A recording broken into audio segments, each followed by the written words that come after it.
Hi, everyone. Judge Andrew Napolitano here for Judging Freedom. Today is Monday, May 19th, 2025. Alastair Crooke will be here with us in just a moment on the moral depravity in Israel.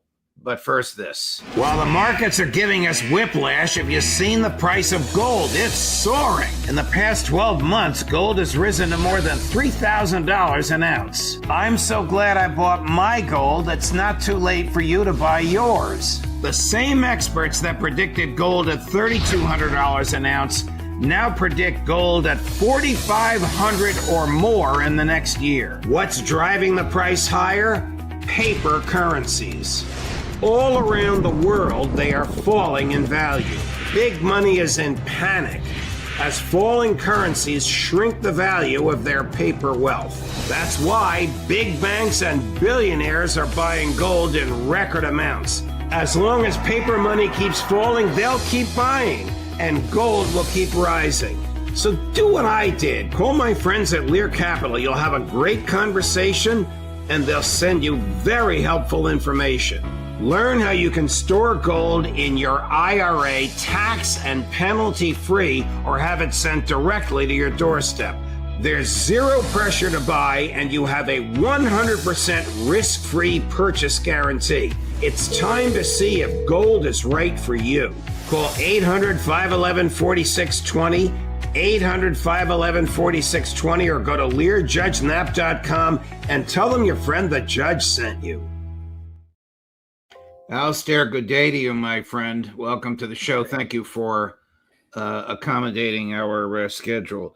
Will Prime Minister Netanyahu eventually bow to U.S. pressure to agree to a substantial, verifiable, inviolable ceasefire? I think I doubt it. I don't think there's any intention of that. We've seen what is clearly happening. We called it in a paper that we wrote on the Conflict Forum Substack, the moral meltdown in Israel. And I just want to underline, because people may not really sort of understand this because they're not following it so closely, this is a real pivot point that is taking place, not just in Israel, but for the West as a whole. And what it is essentially, I mean, let's not go get tangled up in the details. But essentially, Israel is completely divided.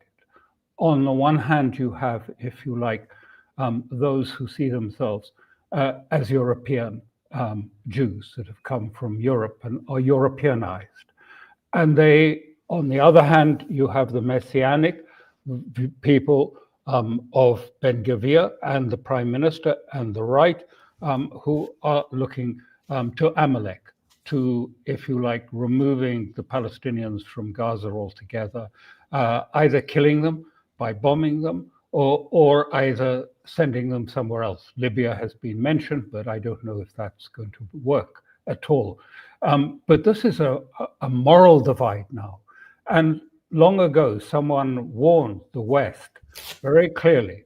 He said, what will happen is, in due course, under pressure, the West would turn on its own moral values and then start consuming itself like an Ouroboros. And this is what's happening in Israel. It is now becoming violent.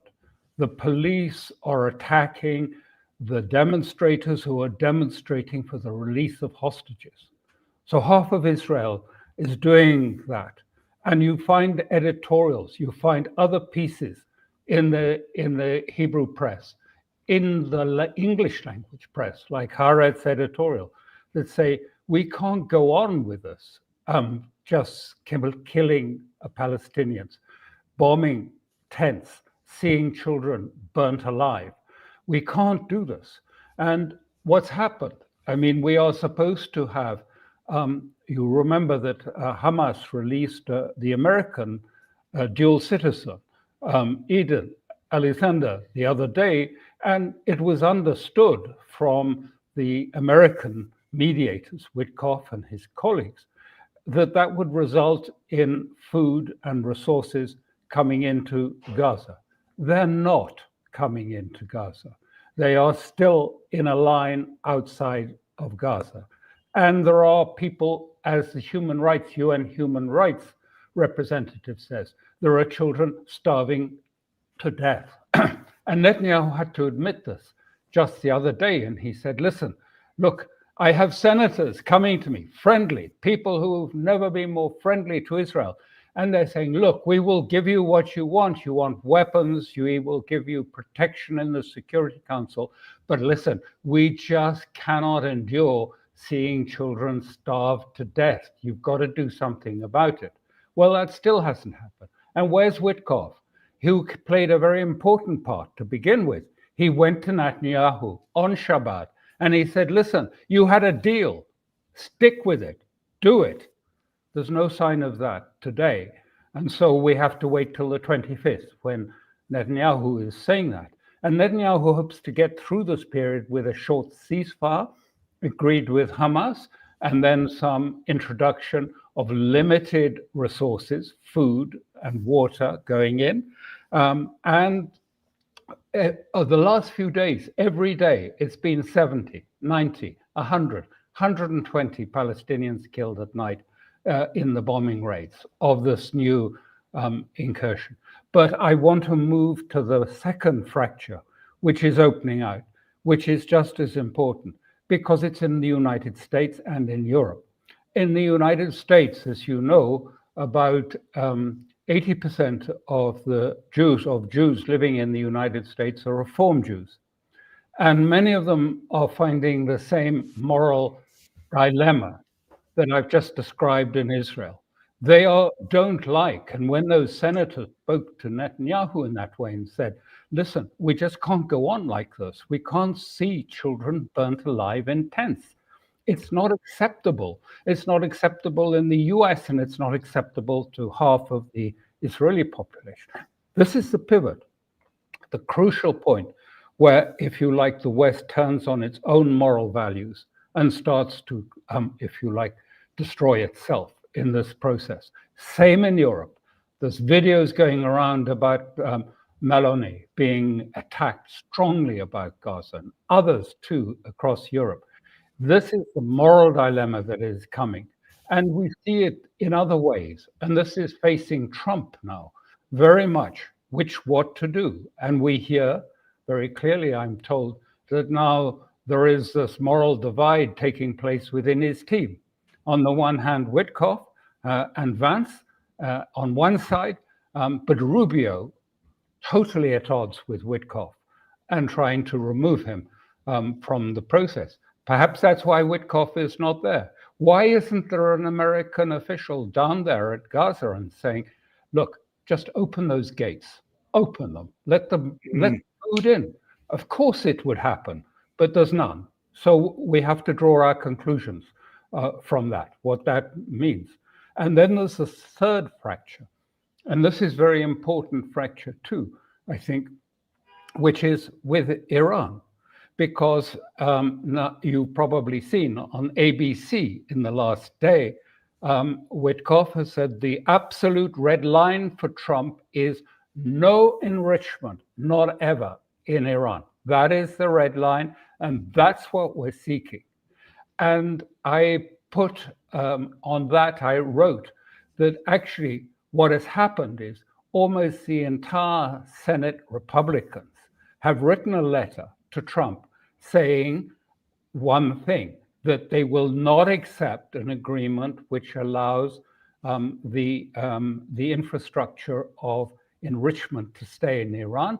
And 177 of the House have been even more explicit, I think, in the parallel letter that has gone to Trump, which is saying exactly no enrichment at all, even though they must know, Iran will never accept that. You recall I was in Iran about a week or 10 days ago and talked to many people that they won't accept that.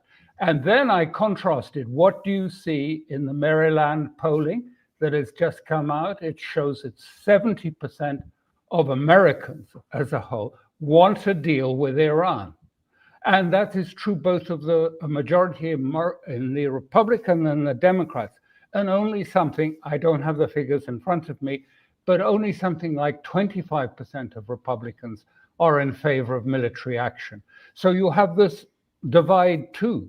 The popular sentiment, of course, which will probably be ignored, but the popular sentiment wants a deal, doesn't want a war with Iran. I don't think the populists, I don't think the side of Vance and the others wants a war with Iran.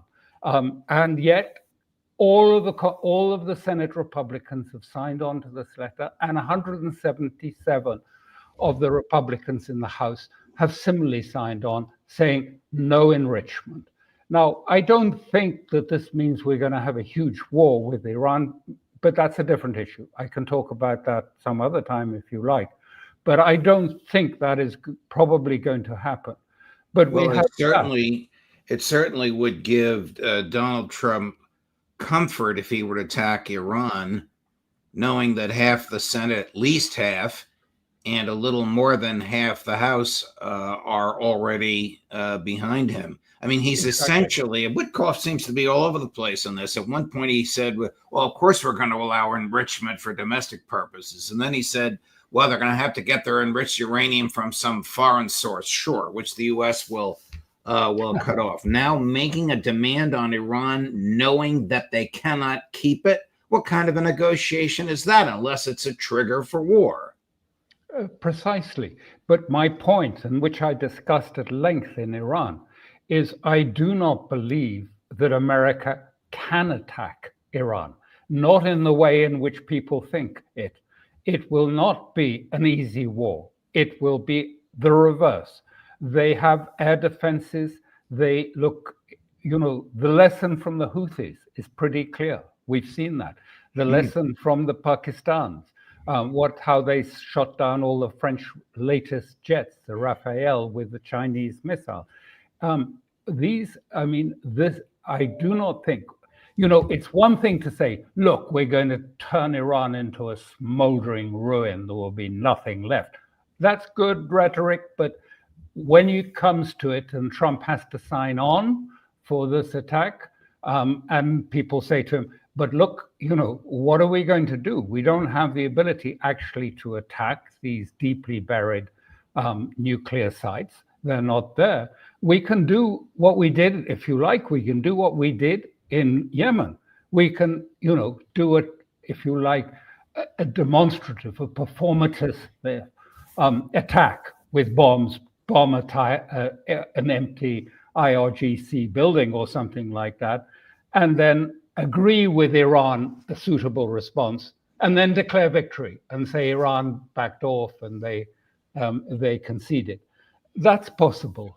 But an all-out attack, I don't think actually the United States is in a position to do it. And certainly if it can't do it with Yemen, it's certainly not in a position to do it with Iran.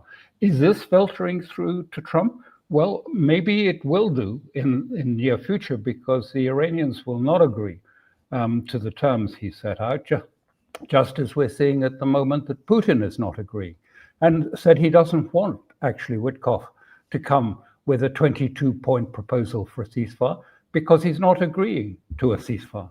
And we know why he's not agreeing to a ceasefire, because Kellogg and the team around him want a ceasefire, because that doesn't suggest an American defeat. Right. Let's go back to Israel. Last week, the press here in the U.S. Was replete with stories about the rift between Netanyahu and Trump. Trump is sick and tired of him. Netanyahu is manipulating Trump. Trump can't stand to be manipulated. Did Trump embarrass Netanyahu with his embrace of Arab authoritarians last week in the Middle East? And do you believe what Trump said last night, that there is no rift between him and Netanyahu? Well, the first thing, I don't think anyone has taken very much that the visit to the Gulf that seriously. It was all bling, not a new yacht, but a new jet to Trump. And I'm not sure even if the money will be forthcoming. the UAE, the United Arab Emirates, has promised 1.4 trillion, but its GDP is $500 billion. And where's it going to get 1.4 from? Exactly. Even if you spread it over 30 years, that would be something like 35-40% of their entire budget. Even if you raided their entire sovereign wealth fund, that is only 1.7 trillion. So where is this coming from, this money? So, and Saudi Arabia is in even dire straits, worse straits, because, it can't afford to finish off Naum, this great project of a huge, kilometer hotel. It's only about 200 meters complete so far. So, I mean, it's a little bit, it's reality TV, but it won't make a difference. It won't even make a difference to Trump's ultimate aim, which is to rebalance his economy. Because by rebalancing his economy, when he says he wants dollar hegemony to continue around the world, implies he wants a flow or continuing flow as they had in 2005. Volcker, who was president of the Federal Reserve, said, we survive on the incoming $2 billion of dollars coming in every day to our account. But where do you think the money is from the Gulf Street? It's already in America. It's not going to be new money coming into America. It's in an account in New York. And it's going to be transferred from one account to another account, possibly in the coming time. But that's not going to rebalance. Do you think Trump understands what you said? Stated differently, is he deluding the American public or is he deluding himself? I don't think he fully. I think there are people in his team like Besset and I think Stephen Miran and I think Vogt who are very bright and are thinking about it. But even they are questioning the approach because I think threatening tariffs in order to restart what one of them described it is petrodollar 2.0. I mean, it's just not going to happen. It's not going to occur. So I think I do think that, the United States has a huge strategic, if you like, structural imbalance. It has to address the debt issue. It has to address the budget issue. Whether that's possible or not, I really don't know. But I don't think, a few days of bling in the Gulf states will have changed that one jot. As to your second question, shall I just do that? The second question you asked, do I believe that there's a real rift? Well, I do and I don't. I don't think he probably likes Netanyahu very much. But when I look at things, what happened in those days in the Gulf? Did you hear Gaza mentioned? Did you hear anything about a ceasefire mentioned? Did you hear any discussion of it? You heard a lot about Syria and the possibility of it joining the Abraham Accords, but nothing about Gaza, nothing at all. And so I wonder if some of this is reality TV. That this what we did hear a lot about, and I think from your writings over the weekend, you're going to say Netanyahu was furious. We heard about this young man from New Jersey, Eden Alexander, the dual American-Israeli citizen in the IDF, captured on October 4th, freed by America's direct negotiation with Hamas. Wasn't Netanyahu furious over that? And didn't he try and restrain the kid from going on international media? Yeah, because the kid, as you called him, said he didn't want to meet Netanyahu. He wanted nothing to do with him. He refused to see him or talk to him by telephone even. And so Netanyahu, of course, was snubbed and angry by that. But what about the sort of wider picture? Well, I just said to you what Netanyahu in a speech said. Look, I've got all of these people from the US Senate coming over and saying, please, we will give you weapons, we will give you money, we will support you in the UN Security Council, but for God's sake, we don't want to see in front of our faces children starving to death. We can't cope with that. So the rift is in America. And we're seeing it play out in his team. That's what I'm saying. I think there is a real rift. I mean, I'm not in America, but you'd know better. But I think there's a real rift between Marco Rubio and Witkoff. And that's reflected in what's happening in Russia, and it's reflected in Putin's reluctance and indeed almost refusal to see Witkoff with his list of conditions for a ceasefire and saying no. I mean, very tough language coming out of Russia, and we'll hear very tough language coming out of Iran. This is a pivot point for Trump, but for us, Europeans and America, because what's happened in Gaza is completely, as I said to begin with, we're turning on our own moral values. We're consuming ourselves by destroying our own moral values in the interests of keeping our hegemony. I wish Donald Trump would come to the same conclusion because he could stop it with a phone call. Is it fair to say that the solitary obstacle to the release of the hostages and the solitary obstacle to the cessation of the murder of innocent Gazans is Benjamin Netanyahu? No, I think it is because that makes it too simple. It takes the context away and makes it all about one man. And I think this is a mistake. Yes, he's very much the center of this. He is the organizer of this. And by the way, he has every intention of staying in office until 2026.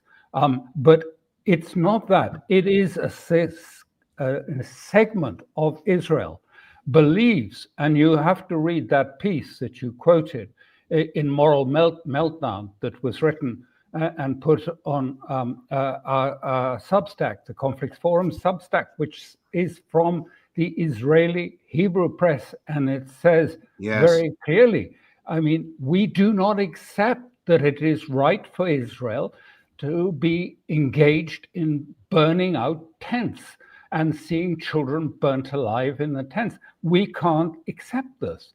And this is the moral dilemma. And so half of Israel is with it. But then you can read other people on the same piece saying, I agree with it, Tali. We need to go and kill them all. I have no sympathy for the Palestinians. We should kill them. Women, children, everyone. And I have absolutely no feeling for them. So this is where it is going. And what do we hear from Europe about what is occurring in Gaza? Nothing. Nothing at all. Nothing. Alastair, thank you very much. I must run. I appreciate everything you did to be on with us today, more than you know. You're on fire today. God bless you.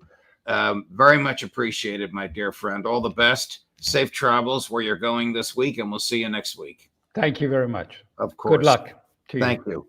Coming up later today at 10 this morning, Ray McGovern. At 11:30 this morning, Larry Johnson. And at 4 o'clock this afternoon, Professor Jeffrey Sachs, Judge Napolitano for Judging Freedom.